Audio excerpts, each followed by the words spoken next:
Yeah.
Welcome to VIPs Only Podcast. You know, we have an exciting day today. We have also a very, very special guest. So before we do get started, though, we will have a Fred introduce him. But my name is Tablang. We want to welcome you to VIPs Only. To my right, we have Mr. Fred Villagonzalo. Hey. And to my other right, we have Mr. James Lopez. Hey, welcome. And Fred, if it's okay, can you go ahead and introduce our special guest for today? Well, we have a special guest today. This is the one and only Dennis Sudak. I've known him for probably a good amount of time. I know that he's been working with my mom for several years now. We're not going to say how long. Yeah, we're not going to say. But he's been in the industry for a good amount of time. Not only that, he's part of the family. Basically, he came into our company just recently, maybe a little over 3 years. No, July 1st of 2019. 19, okay. When I retired from Fidelity Guarantee Life. Perfect. That's one memorable. Yeah, it was. I remember it was at the convention. It was at the convention. But before that, he was actually still with us. He was one of our reps that actually when we used to work before Ryan. Correct. Right? But so I want to give him the opportunity to tell his story, and the great thing about it is that we get to know Dennis from like actually as a personal side, not more of as a professional businessman that he is. Okay. So we get to know him a little bit more. So Dennis, so my question is, what got you to the industry before FEG, before Fidelity? Like, before that, what was your career before? Like, what were you doing? You know, like your professional career at the time. First of all, my professional career has always been in the financial services business. Oh, so nice. I really have not done anything else. At that time, I went to school, college at North Texas State University, which is in Denton, Texas, and I came down from the Chicago area to play golf on a golf scholarship. Oh, wow. And unfortunately, I was not that good in golf. There's a lot of competition in that field. And so after about a couple of years, I decided that I needed to really focus as to what I wanted to do as a career. And my major was in finance at North Texas State with a minor in insurance and real estate. And one of my tutors, one of my professors, was a gentleman by the name of J. Carlton Smith, and he was one of the head trainers at a great company in the Dallas area called Southwestern Life. And he was called Mr. CLU, and CLU is Chartered Life Underwriter. which is a professional designation. Yeah. That, kind of when you learn a little bit more about the insurance business and so on, it was a designation that he had, and he was called Mr. CLU around the nation. Yeah. And I really enjoyed his talks, and he was the insurance guy. And so I focused in my junior year strictly on insurance. And the reason why is I saw what insurance can do for people. Sure. And that's what it's all about. It's what we do for people. Yeah. And at that time, I looked at, well, what do I really want to do in terms of helping people? And so I started selling door to door, and I specialized in the college market. Where at that time companies were focusing on a niche market, which again, niche markets is a great thing. Yeah. And so I was knocking on doors, and it was not easy. Yeah. It was not easy. Yeah, I bet. Matter of fact, it's that it was. I did not like to get rejected. Nobody does, right? But again, my mentor. The group that I was with always said to me, he says, well, when you get a no, you're just one step closer to a yes. Yeah. Yes. And I don't know how many no's I got before I got a yes, but once I got that yes, it all just snowballed from there. Yeah. Because that's what builds confidence. Yeah. But it was not easy at the beginning. But I've been in this business since 1972. Wow. So a long time. Yeah. And I've seen a lot of bad things happen in our business, which again, it does happen in all businesses. But I've seen a lot of great things. Yeah. And today, I will say that it's never been a better time for a person to be in our business, especially what has happened over the last 20 years from a financial standpoint. Correct. In terms of people that have lost a lot of money in the marketplace, and as well as what has happened with the recent situation with COVID-19. Yeah, I didn't know it was offered in college, like real estate and insurance as a minor. Oh, I didn't know that. Yeah, I didn't know that. Yeah, that's crazy. So, that was good that you were actually passionate already about it, because that was your actual career before. Because some of the people that we've talked to in the podcast, or some of our associates, this one is like there's a second thing for them, because that's not the actual career path they actually went to. So it was amazing to see like this was really your start. So your passion, at first from day one. Yeah, from day one. And now I feel like we're kind of spoiled because we don't do door to door. We're not. But so then that's a good thing. You learn it the hard way, and it's easier from there. You bet. Yeah. And I know a lot of individuals at Freedom Equity Group. They used to do door to door knocking on doors in their business, and to them it just, I shouldn't say comes natural, but it does help them. Yeah. It does help them in understanding that you're not going to get yeses all the time. Yeah, and then speaking of door to door, talking to strangers, that's something like a common question we got in the podcast too. I know Ace and me as well, like, first time speaking public, like, we're sweating, all nervous. Do you remember like the first time you knock on that door and how was your experience at that? You're probably what, 20 years old? I was 21 years old Wow. when I started knocking on doors, and at that time, because it was a niche market, we were able to get a list of individuals that were either juniors or seniors in college. Okay. So it was not really a cold list, but again, I had nothing to go on other than that they were a junior or a senior in college. And the first time I knocked on the door, it probably took me about 15 minutes before my knuckles hit the door. Yeah. Because we had a script to go on. Yeah. And by the way, scripts, selling systems are the best, and all a person needs to do is to follow it. Yeah. And I did not follow it at the beginning, and that's probably why I got more no's than I got yeses. And then once I started to follow the script, and the script was, you'll earn a fortune by putting money aside today for the future. And it's that old saying, the ship is going to leave the dock, and where do you want to be, on the ship, or do you want to be on the dock? Yeah, right. And that was you'll earn a fortune. And it was the selling system that I learned. But again, I did not follow it, and that's probably the reason why I failed. And that's where I think a lot of people will probably fail in our business, is that when a company like Freedom Equity Group develops a system, it's not an overnight development. No. It takes years and years and years. Experience, Yes.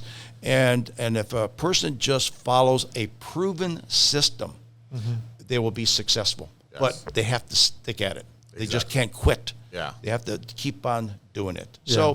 So yeah, it's been very rewarding career on my behalf.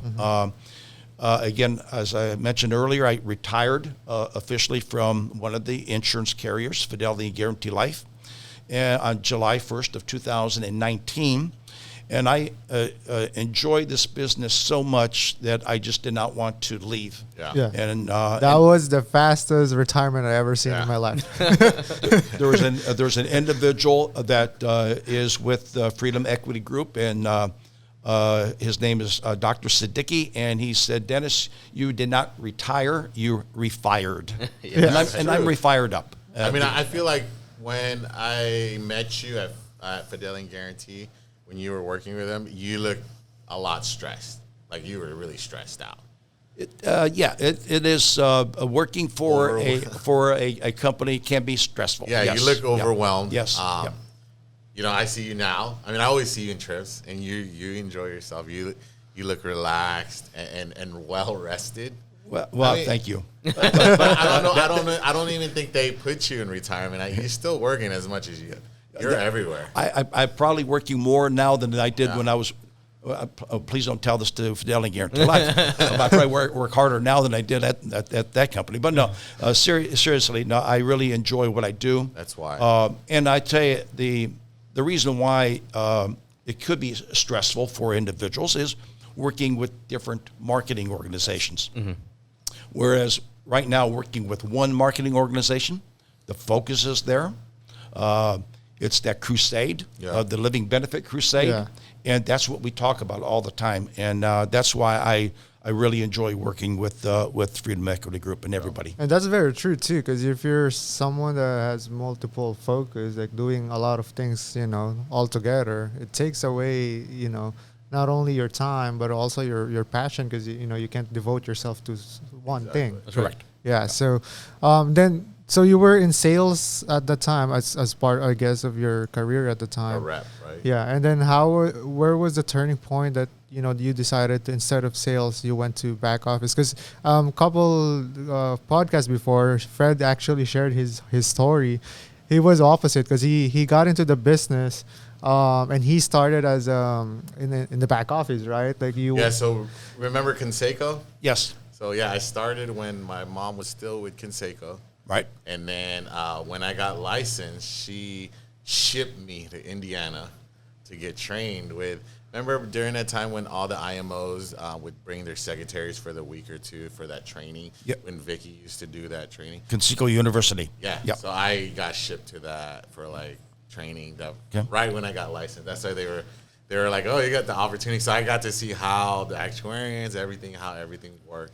And it was interesting because it was like I was 25 and I'm like, okay, it was a big university. I mean, a campus. Yes. Conseco had a huge. It's not like your typical like job training, No. It's an actual school. They own buildings. They called it the campus. Yeah, Wow. it was huge. Because I worked at Conseco as well. There in Carmel, Indiana, and it was a campus. I think they had like 10 buildings. Yeah. Wow. And it was gigantic. It was Yes. huge. Yeah.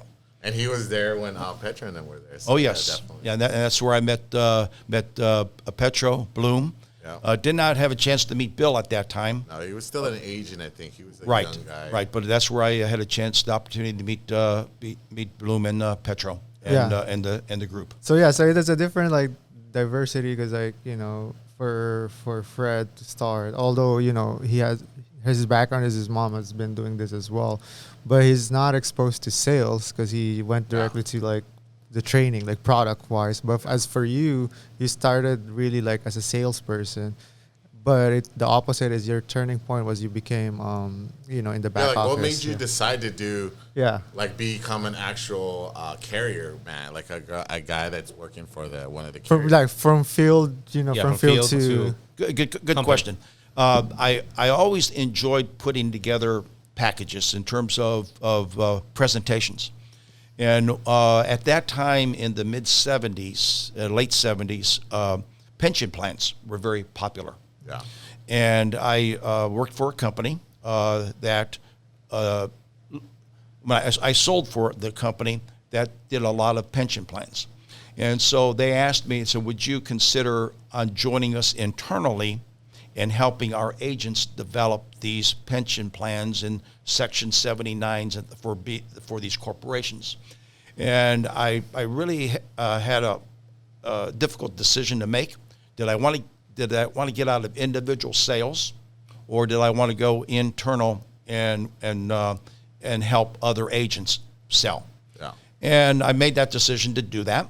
I don't know if it was the right decision at that time. Mm-hmm. It probably was not, because individual sales is where it happens, as well as recruiting. Yeah. But again, looking back at it, it's still one of the best decisions I made, because I got exposed to a lot of big businesses. Mm-hmm. I got exposed to a lot of agents that were very successful in our business, and I was able to help them.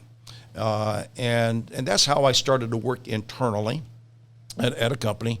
And then I started to become more and more comfortable working with IMOs, independent marketing groups, or marketing general agencies, in helping their agents sell to individuals. And it's nice to see, because it's kind of like you're choosing either, like at first it's either a salary path or a commission path that most typical sales agent does, but your reasoning is because you want to learn the field first, and it kind of like trajectory to the internal, which is the organizations and IMO, so you can develop more packages and things like that, so you can help more people. Right.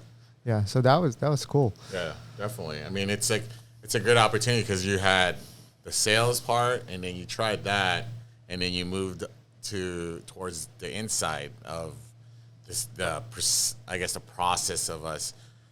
So you're looking at, you have both backgrounds of sales individual, like as a producer, and then you have also like a background of the company. So at least you know what's going on in the field that's not working and what's working, and you can enhance it. Correct. Yeah. So did you ever have like challenges and obstacles, all throughout your career? Oh, a lot of challenges, a lot of obstacles, and a lot of it had to do with the changes in our industry. Yeah. Again, some of them good, some of them bad, and the bad was mostly companies that probably did not do the right thing for the customer. Yeah. And they were selling products that were too good to be true, and they really were too good to be true.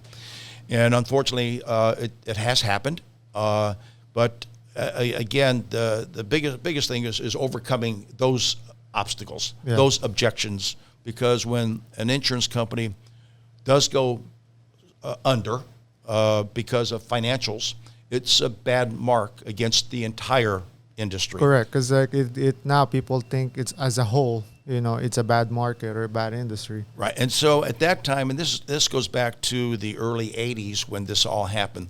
The good thing is that the insurance industry stepped up to the plate and made sure that these companies did not go insolvent, that the people were protected, and the good thing from that obstacle, that challenge, is it has made our business much better for our clients because of all of the regulations and guidelines that are put in place for insurance companies to do the right thing for the customer. Yeah, and I bet not that it's easier to do the business.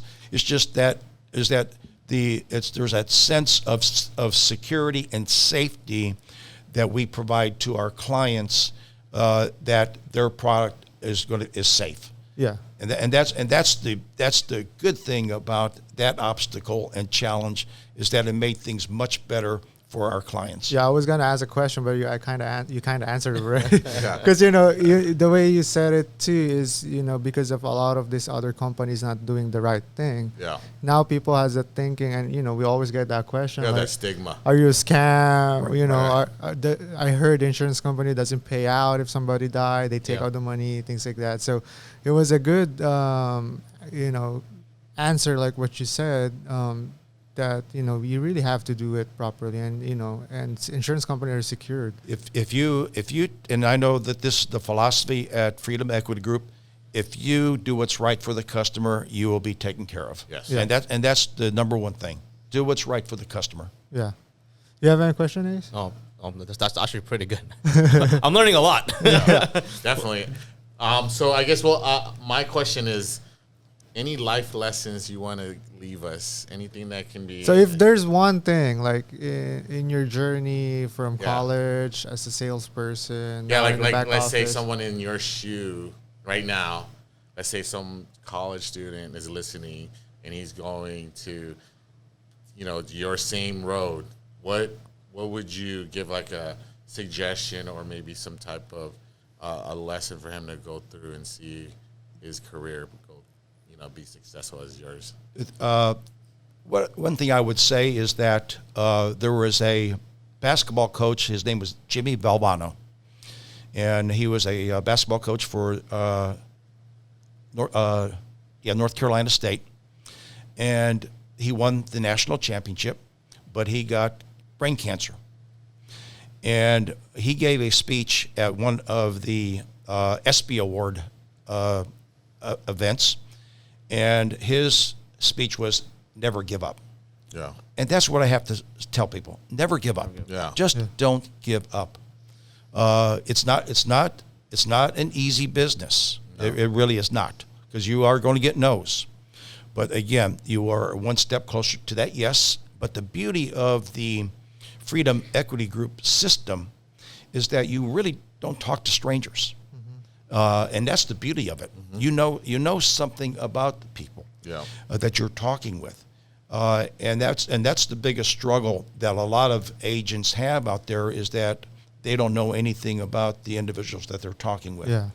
The beauty of the selling system at Freedom Equity Group is the ability to talk to people that they are not strangers. Yeah. You know something about them. Yeah. But again, my deal is just don't give up. And just a follow up on that too, it might be a little deep if that's okay. Like, were there one point in your life that you are in that road that I might have to quit or give up? And what pushed you back to that saying, I'd never give up? What happened to me is when you go out and deliver money when it's needed the most, paying a claim, delivering a claim check. Oh, that's what kept you in there. That's what kept me in it. Yeah. And now I know a lot of people may not do that, and have not done that yet, but it will happen. Yeah. And once you do that, that is the most rewarding thing that will ever happen to an agent out there. Yeah. And the beauty of the products that we offer at Freedom Equity Group is more and more claims and benefits are paid out because of living benefits. Yeah, that's one actually Ace, right? Like Yeah. one of your story. Yeah. Yeah, that's one of the main stories. The reason why I was doing this was because of I wish living benefits was available before, when it was when my aunt had cancer. So that's really one of the things. I actually like that, because if you just never give up and that the claims will bring you back in, that's what got me in the first place. Mm-hmm. So I mean, just to tie this all up, and we asked this, for all of our podcasts. We ask this for every single guest that we love, because we want to hear, because every single person that we bring on a podcast, they have this definition. Yeah. So we want to ask you, what is your definition of success? My definition of success is helping people. When you help other people, you're helping yourself. And the success is delivering money. Mm-hmm. Delivering money when it's needed the most. To me, that is the most successful thing that a person can have. Yeah. Yes, we make good money doing recruiting and selling. We could drive nice cars. We could have beautiful homes, and so on. But when you go out there and deliver a check to a family, whether the person died too soon or had a critical, chronic, or terminal illness, you basically are saving people's lives when you do that. To me, that is my definition of success when you help other people. Yeah, and then, it's the worst call we get when someone wants to file a claim. Yeah. But handing that check is the most rewarding thing. Fulfilling. Definitely. Yeah, because it fulfills your crusade. That's basically our main thing. Yes. Like you were saying, the money, the car, whatever it is, the luxury stuff. It's not about that. It's about providing the solution for someone that is in need, and then you have it in that check, and that changes the lives of those people that's left. And Fred, that's exactly what I was going to finish up with, is that we change other people's lives, but at the same time we change our lives too. Because it is rewarding. It's rewarding both ways. It's rewarding for our clients when something does happen to them, when we deliver money when it's needed the most, and it's also rewarding to us because we do enjoy the fruits of our labor. Yeah. And by making good commissions, and also being able to go on trips, nice trips, be our own person. Yeah. Not work for another company and let them reap the rewards. Correct. You're able to reap your own rewards because it's your business. Sure. And then at the end of the day too, it's not like just some products, but it's something that really people will need. Eventually they will access it. At least we're not pushing something that it's just for our pockets.